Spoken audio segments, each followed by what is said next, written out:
Charlie and the Chocolate Factory, Chapter 15, The Chocolate Room. An important room this, cried Mr. Wonka, taking a bunch of keys from his pocket and slipping one into the keyhole of the door. This is the nerve center of the whole factory, the heart of the whole business, and so beautiful. I insist upon my rooms being beautiful. I can't abide ugliness in factories. In we go then, but do be careful, my dear children. Don't lose your heads. Don't get overexcited. Keep very calm. Mr. Wonka opened the door. 5 children and 9 grown-ups pushed their way in. And oh, what an amazing sight it was that now met their eyes. They were looking down upon a lovely valley. There were green meadows on either side of the valley, and along the bottom of it there flowed a great brown river. What is more, there was a tremendous waterfall halfway along the river, a steep cliff over which the water curled and rolled in a solid sheet, and then went crashing down into a boiling, churning whirlpool of froth and spray. Below the waterfall, and this was the most astonishing sight of all, a whole mass of enormous glass pipes were dangling down into the river from somewhere high up in the ceiling. They really were enormous, those pipes. There must have been a dozen of them at least, and they were sucking up the brownish muddy water from the river and carrying it away to goodness knows where. And because they were made of glass, you could see the liquid flowing and bubbling along inside them, and above the noise of the waterfall, you could hear the never-ending sucking sound of the pipes as they did their work.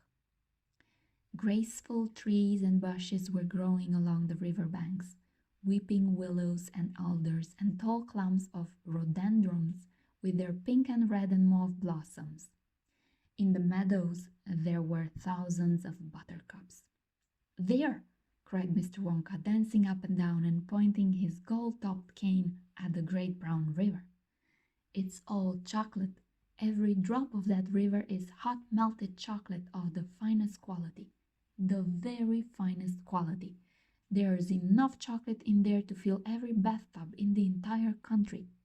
And all the swimming pools as well. Isn't it terrific?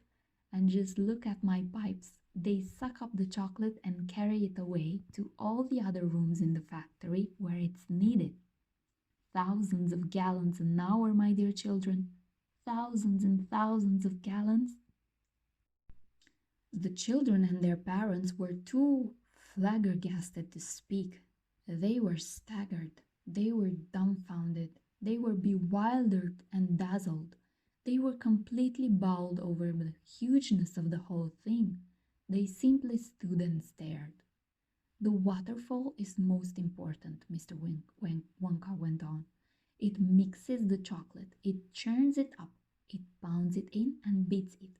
It makes it light and frothy. No other factory in the world mixes its chocolate by waterfall, but it's the only way to do it properly. The only way.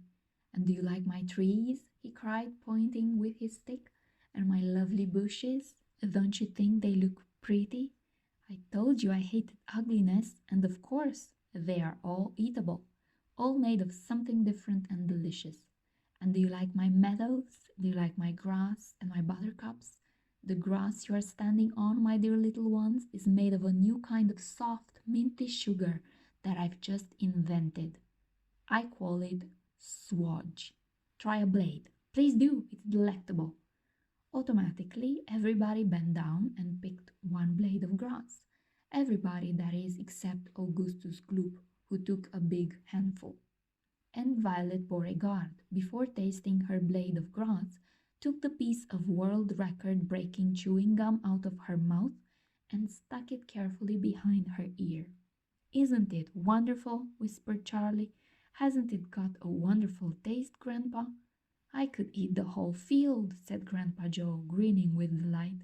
"I could go round on all fours like a cow and eat every blade of grass in the field."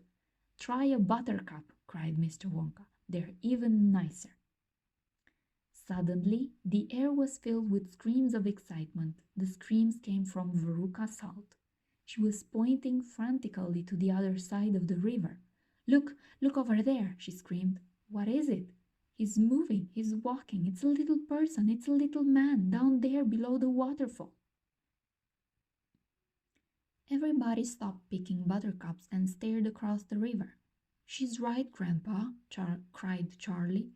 It's a little man. Can you see him? I see him, Charlie, said Grandpa Joe excitedly.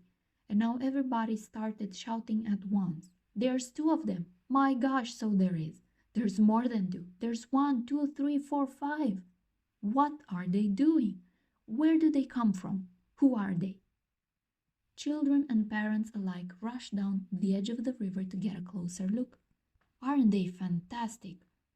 No higher than my knee. Look at their funny long hair. The tiny men, they were no larger than medium-sized dolls, had stopped what they were doing and now they were staring back across the river at the visitors. One of them pointed towards the children and then he whispered something to the other 4, and all 5 of them burst into peals of laughter. But they can't be real people, Charlie said. Of course they're real people, Mr. Wonka answered. They're Wumpa Loompas.